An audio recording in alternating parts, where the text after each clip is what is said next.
جو منظر ناگپور کے گراؤنڈ پر ہو رہا ہے وہ کڑپا کی ہتھیلی میں دکھ رہا ہے. سبحان اللہ. 1 لاکھ کا مجموعہ ہو تو 1 لاکھ کا مجموعہ ہتھیلی میں. جاپان کا سائیکلون ہو تو جاپان کی ساری تصویر آپ کی ہتھیلی میں. میں نے پوچھا بھائی یہ ہتھیلی کے اندر جنت کہاں سے دیکھ رہا ہے؟ بولے مل صاحب کیمرے کا کمال ہے. کس نے بنایا؟ وہی جاپان نے جو آج تباہ ہو چکا ہے. دنیا والوں کو ہتھیلی میں جنت دکھانے والا خود دوزخ بن گیا کیونکہ وہاں کوئی ولی نہیں تھا. بے شک سبحان اللہ. پیارے بزرگ اور دوستو ذرا غور کیجئے گا. وہ ولیوں کا دشمن تھا, وہ قرآن کا دشمن تھا, وہ اللہ والوں کا دشمن, اللہ کے محبوب بندے نبی کا کلمہ پڑھنے والوں کا دشمن تھا. تباہ ہو گیا. سب کو تو جنت دکھا دیا, خود دوزخ بن گیا.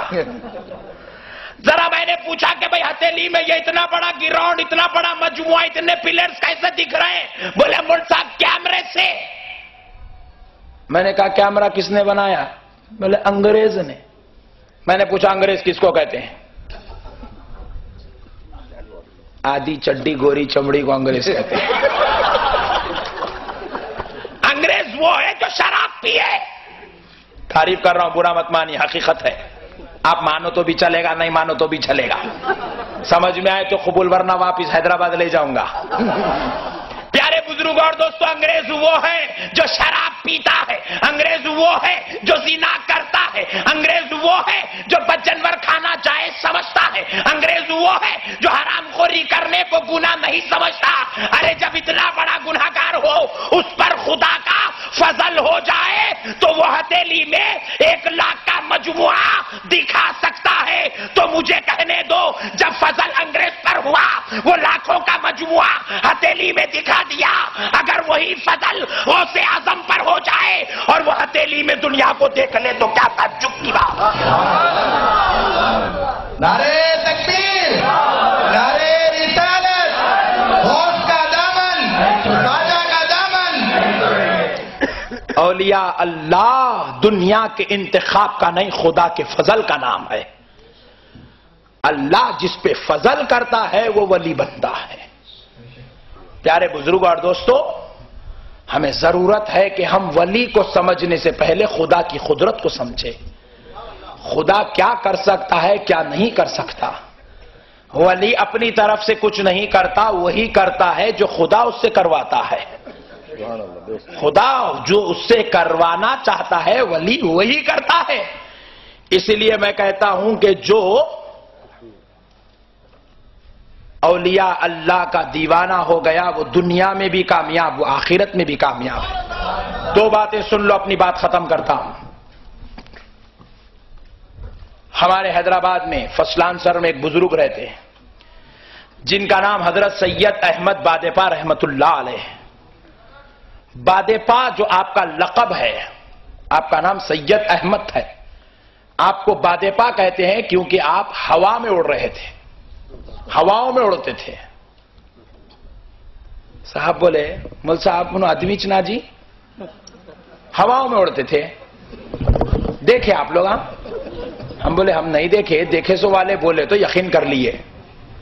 تو شک میں ٹینشن میں ہے, ہم لوگ یقین کر لے کہ خاموش ہے, مسئلہ حل ہے. کیا بھائی شک کرے تو مسئلے پورے خراب ہوتے. دیکھو آپ آر یا پار, ادھر یقین یا ادھر یقین. ادھر یقین کر لیا تو زندگی خوش, ادھر یقین کر لیا تو دوسری شادی کا چانس ہے. شک کرا تو شوگر کی بیماری ہے, بی پی کا ٹینشن ہے, پھر مسئلہ جاکا مائچ ہے. اس لیے ہم لوگ یقین کر لیے, بڑے اطمینان سے ہے. شک کبھی نہیں کرنا. اڑے تو کیسا اڑے ہوں گے, کیسا کرتے تھے ہوں گے, کیا ارے اللہ کا ولی ہے بھائی, اڑا ٹینشن کی کیا بات ہے. بولے مصحف کیسا اڑے ہوں گے, تو اب ایگزامپل دینا ضروری ہو جاتا ہے. اللہ کا ولی ہواؤں میں اڑتا ہے اور بے شک اللہ نے اسے وہ قوت دی, تصرف دے دیا. وہ ہواؤں میں اڑے تو جو اسے اختیار ہے, وہ آسمانوں کی سیر کرے اسے اختیار ہے، وہ زمینوں کی سیر کرے اسے اختیار ہے، وہ اپنے غلاموں کے گھر آ جائے اسے اختیار ہے۔ کڑپا سے غلام آواز دے رہے ہیں بغداد سے غوث آ جائے تو اختیار ہے۔ کڑپا کے غلام آواز دے رہے ہیں اجمیر والا غریب نواز آ جائے تو اختیار ہے۔ کڑپا کے غلام آواز دے رہے ہیں گلبرگہ سے بندہ نواز آ جائے تو اختیار ہے۔ کڑپا کے غلام آواز دے رہے ہیں حیدرآباد سے بابا شرف الدین آ جائے تو اختیار ہے۔ اللہ نے ان کو وہ پاور دیا ہے، وہ آ سکتے ہیں۔ پیارے بزرگ اور دوستو، اب ذرا دیکھیے، لوگ نہیں مانتے کہ ولی ہواؤں میں کیسے اڑتا ہے۔ میں نے پوچھا حج کو گئے تھے؟ میں نے گئے تھے ٹرین سے؟ بولے نہیں پلین سے۔ میں نے پوچھا کون سے پانی میں تیرتا ہوا گیا؟ بولے کیا عمل صاحب، پلین تیرتا نہیں ہوا میں اڑتا۔ پلین ہوا میں اڑتا؟ کتنے لوگ بیٹھے تھے؟ 2؟ ارے کیا عمل صاحب 500 آدمی بیٹھے تھے، 300 آدمی بیٹھے تھے۔ 300 آدمی کو بٹھا کے پلین اڑ گیا۔ میں نے پوچھا پلین کسی جن کا نام ہے؟ بولے نہیں ایک لوہے کے ٹکڑے کا نام ہے۔ میں نے کہا لوہے کا ٹکڑا اڑنے کی صلاحیت کہاں سے لایا؟ وائٹ نوٹ کیا جائے۔ لوہے کے ٹکڑے کو اڑایا کس نے؟ خدا نے؟ بولے نہیں انگریز نے۔ انگریز میں اتنی صلاحیت آ گئی کہ وہ لوہے کے ٹکڑے کو کڑپا سے اڑا رہا ہے، مدینے میں لے جا رہا ہے۔ حیدرآباد سے اڑایا تو مکہ کے اسٹیشن جدہ پہ اتار دیا، یہاں کے ایئرپورٹ سے اڑا تو وہاں کے ایئرپورٹ پر۔ پیارے بزرگ اور دوستو، ایک انگریز میں اتنا کمال ہے کہ وہ لوہے کے ٹکڑے میں صرف لوہے کو نہیں، اس کے بیچوں بیچ 300 آدمیوں کو بٹھا کر ہوا میں اڑا رہا ہے۔ میں نے کہا خدا کا فضل انگریز پر ہو گیا، وہ ہواؤں میں انسانوں کو اڑا رہا ہے۔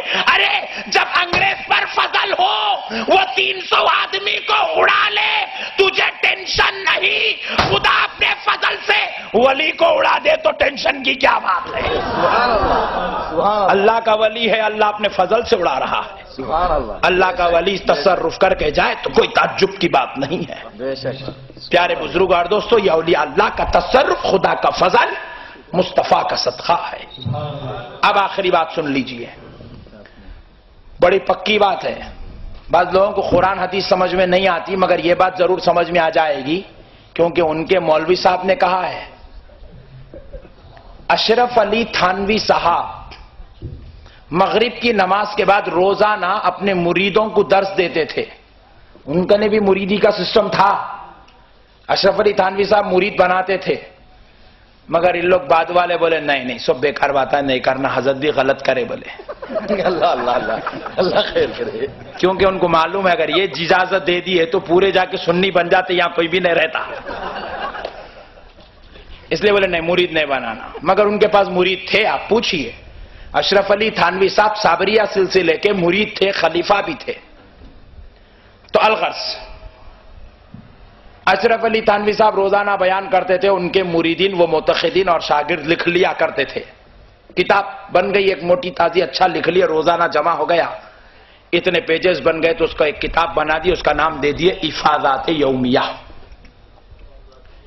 افادات یومیہ کتاب کا نام ہے، ہر روز کا فائدہ، افادات یومیہ۔ اس کے اندر 147 صفحہ نمبر پر ایک غوث اعظم کی عظمت لکھی ہوئی ہے۔ اشرف علی تھانوی صاحب اپنے مریدین و متقدین کو کہتے سنو، مجھ سے مولانا مظفر صاحب قبلہ رحمت اللہ علیہ نے کہا، اس لیے میں ان کی بات پر یقین کرتا ہوں، تم بھی یقین کرو۔ کون سی بات پر؟ اشرف علی تھانوی صاحب کہہ رہے ہیں کہ ایک دن غوث اعظم کے دھوبی کا انتقال ہو گیا۔ کس کا بھائی بولو؟ غوث اعظم کے دھوبی کا انتقال ہو گیا، اور دھوبی کو لایا گیا، قبر میں تدفین کر دیا گیا۔ فرشتے آیا تھا، ملکان 2 فرشتے آئے، آ کر پوچھنے لگے من ربو کا؟ وہ دھوبی بولا میرے کو کچھ بھی نہیں معلوم، بس اتنا معلوم میں غوث اعظم کا دھوبی ہوں۔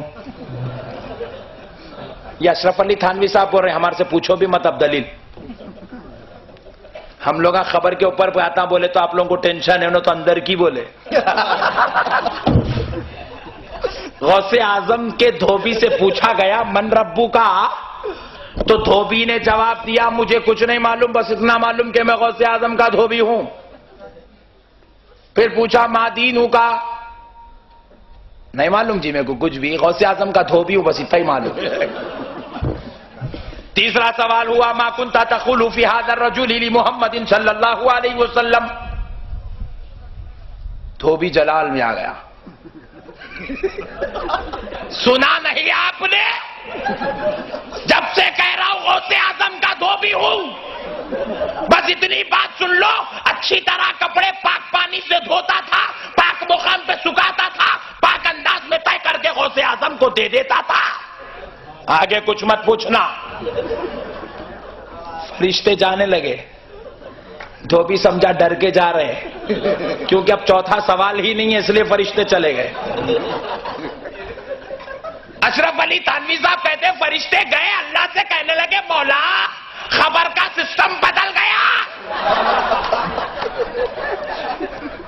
اب تک کوئی آتا تو ربی اللہ ھذا دین الاسلام ھذا محمد الرسول اللہ کہتا تھا. اگر نہیں معلوم تو ہاں ہاں لا ادری کہتا تھا. انہیں عجیب ہی چاہ گیا. جو پوچھے غوث اعظم کا دھوبی ہوں، غوث اعظم کا دھوبی ہوں، بس یہی کہتا ہے. مولا پوچھا فرشتوں تم نے کیا کیا؟ مولا اگر ادھر کا جواب دیتا تو جنت کو بھیج دیتے تھے، ادھر کا جواب دیتا تو دوزخ کی ہوا کھلاتے تھے. انہیں بیچ میں کھڑا ہوا ہے، نہ ادھر کا ہے نہ ادھر کا. مولا نے کہا ہے فرشتوں سنو، اگر وہ ہم کو نہیں پہچانتا تو کیا ہوا، ہمارے غوث کو تو پہچانتا ہے. لے جاؤ اس کا حشر غوث اعظم کے ساتھ کر دو.